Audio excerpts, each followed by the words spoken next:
Welcome to 5 and 5 from the One Stop Co-op Shop, where I discuss 5 key elements of a game in about 5 minutes. I'm Michael Kelly, and today I'm looking at Masters of the Night, a solo and cooperative game of vampire dominance. And disclaimer that I was sent a review copy of this one. Not many games let you cooperate as the vampires trying to subjugate humanity. Does playing the villain feel any fun? Let's find out and get to the list.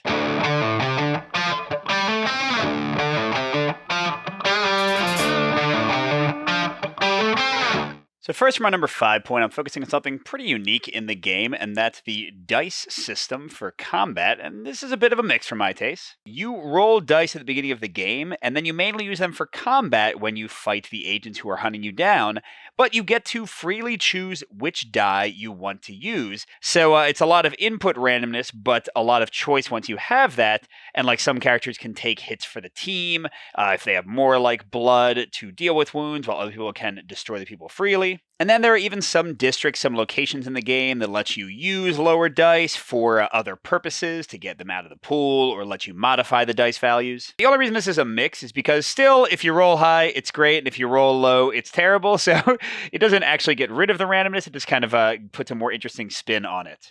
For my number 4 point, which is generally a pro for my taste, I'm looking at the Veil and the events. So first, to talk about the events, you begin every round by drawing one of these, and they're mainly going to spawn some of the agents on the board, but also have some other effect. And this is definitely a big positive for me because while the basic Tier 1 event effects are pretty simple, the Tier 2 ones are mostly like little quests, basically, like you have to accomplish something. And the Tier 3 ones are really interesting, like negative effects that persist. So it really adds to the variety of the game, these Tier 2 and Tier 3 events kind of changing things up and offering new challenges. Now, something that relates to this, though, that could bring this down to a mix for some people is how the spawning relates to the Veil. So the Veil is how well your vampires are hidden, and when people spawn in locations with your vampires or with minions that serve you, then the Veil gets lowered. So there is, especially in higher player count games, some randomness in how much this decreases, and it can cause a sudden loss. Now, that being said, you decide how much you spread out in the city.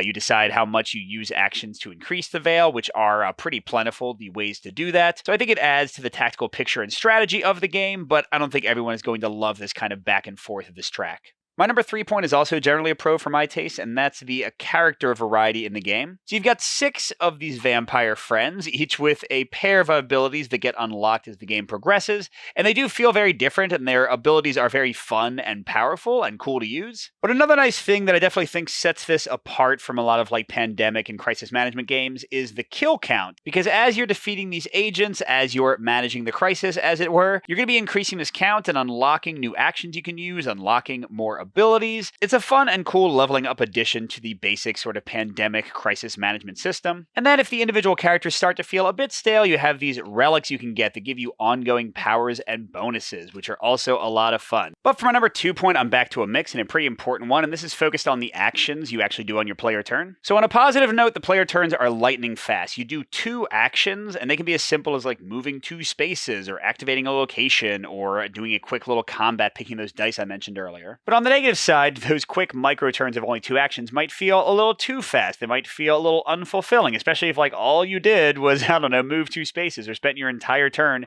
just recruiting a single agent. And something else that I've noted in my plays, because movement is so expensive, like again, it takes your entire turn to get very far, often characters will tend to be in sort of a similar corner like as they go. Now, there are a lot of interesting choices to be made in those corners in that limited movement, but just something to note, you're like not dynamically running all around the board all the time. But my number 1 point is a full pro for my taste, and it kind of ties together a lot of things I already mentioned, and that's focused on the agents and the minions and the movement around the districts. So there's a lot of cool things going on here. Let me summarize a few of them. So first, you've got these minions you can summon, and a bunch of districts on the board will give you bonuses if they have the majority in that space. So you want to leave them there as you travel around and keep getting cool bonuses for their support. But in doing, as I already mentioned, if agents pop up there from the event cards, and you're going to be lowering the Veil and making it harder to win the game.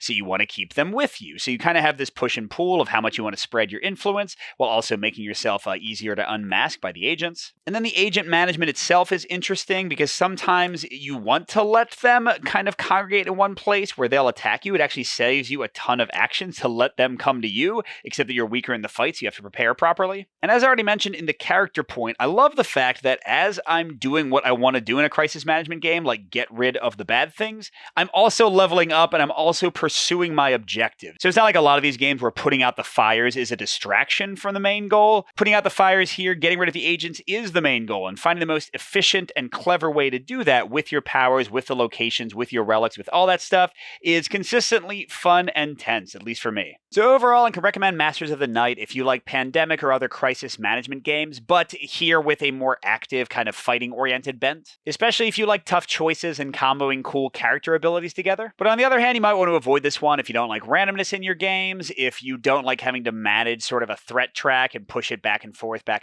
or if you want to make a bunch of strategic decisions on your turn. Each of these is really fast and you just get a few things done. And if you want to see the game in action, I had a playthrough a week or two ago you can go check out. Good gaming, and I'll see you at the next stop.